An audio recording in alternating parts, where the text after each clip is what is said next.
All right, we got NFL rule changes coming down the pipe. Thanks to the Bills and Chiefs, the owners have adopted a new rule for overtime.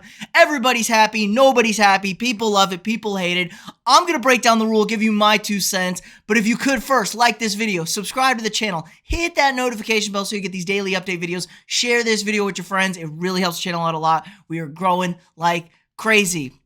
So the NFL owners voted 29-3 today to adopt an overtime rule proposal jointly submitted by the Indianapolis Colts and the Philadelphia Eagles. And this plays in large part thanks to the Bills and Chiefs overtime playoff thriller in the divisional round. So for those of you who don't know, as it used to stand, the NFL rule used to be each team goes to overtime. Each team can possess the ball unless the first team scores a touchdown. Then the game ends. So basically, Team A wins the toss. If they kick a field goal, Team B then has a chance to match it or win the game. But if Team A receives the kick and then scores a touchdown, the game ends. So both teams don't always get the ball if you don't score, if you give up a touchdown. And we saw that in the Chiefs-Bills game.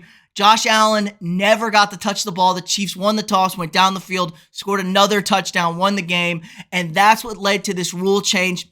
So the new rule now is both teams are going to have a chance to possess the ball, and if the game is still tied after each team possesses the ball, we move to a sudden death frame. I really, really like this rule, and it's for the playoffs only. This is not a trial run. They were very adamant. They're trying to keep the regular season game short, which I'm all for. I honestly think it should just go to sudden death in the regular season. The league already added an extra game. We're trying to keep players healthy. We're trying to keep it safe. We don't need these games dragging out. I'm okay with a tie, but I'm okay with a quick sudden death. You know, if you can't give up, if you can't stop a team, you lose. It happens. You know, win the game in regulation. It's the regular season. But in the playoffs, you have to have a winner, and you kind of want to feel like it's fair. So I love this rule. There adds a lot of strategy to it. Not always are you going to take the ball. Not always are you going to defer. Teams are going to be going for two. Teams are, you know, it adds so much unpredictability, which is exactly what you want. And yes, Josh Allen would have now gotten the ball. I'm sure he would be. He thinks it's cool now. This is a great tweet by Barstool. Cool. That's the mood. He don't care. It doesn't affect him now.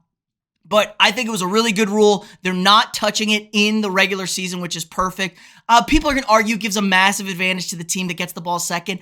It kind of does, but not really. Because if the team takes the ball first, you can go, if it's so favored to the offense, which is the argument for changing the rule, you could take the ball, go down the field, score a touchdown, get a 2-point conversion.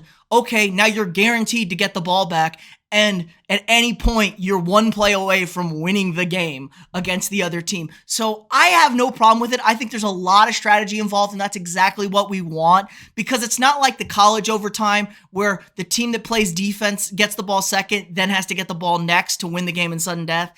It's, you know, the first team's getting the ball back, and then it's sudden death. So if you both give up a touchdown, a field goal wins the game. Tough.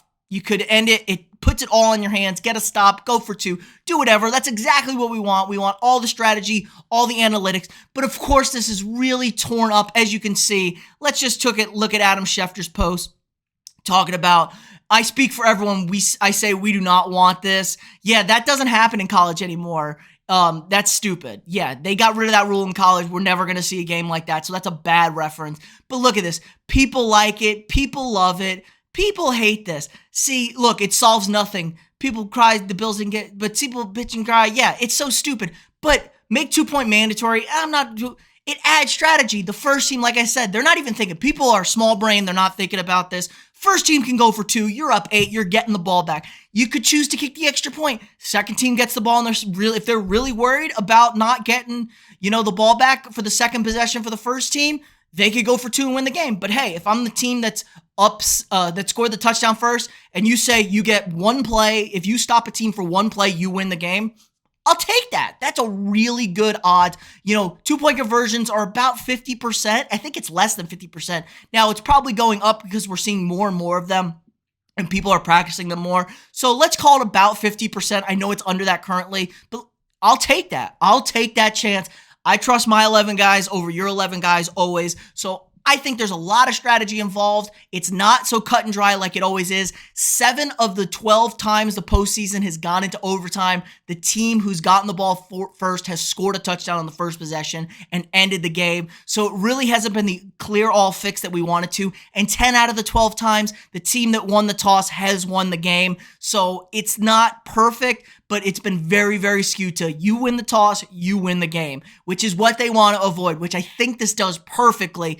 And let's not forget the original overtime rule was sudden death it was changed in the playoffs the first time because of a massive playoff game, the 2009 NFC Championship game between the Vikings and the Saints, where the Vikings and Favre never got to touch the ball because the Saints kicked a field goal to win the game. That's what got this rule changed originally to you have to score a touchdown on your first possession or each team gets the ball. It's always a big primetime playoff game where everybody sees it, everyone can complain, and people feel like a team got cheated that get these rules changes.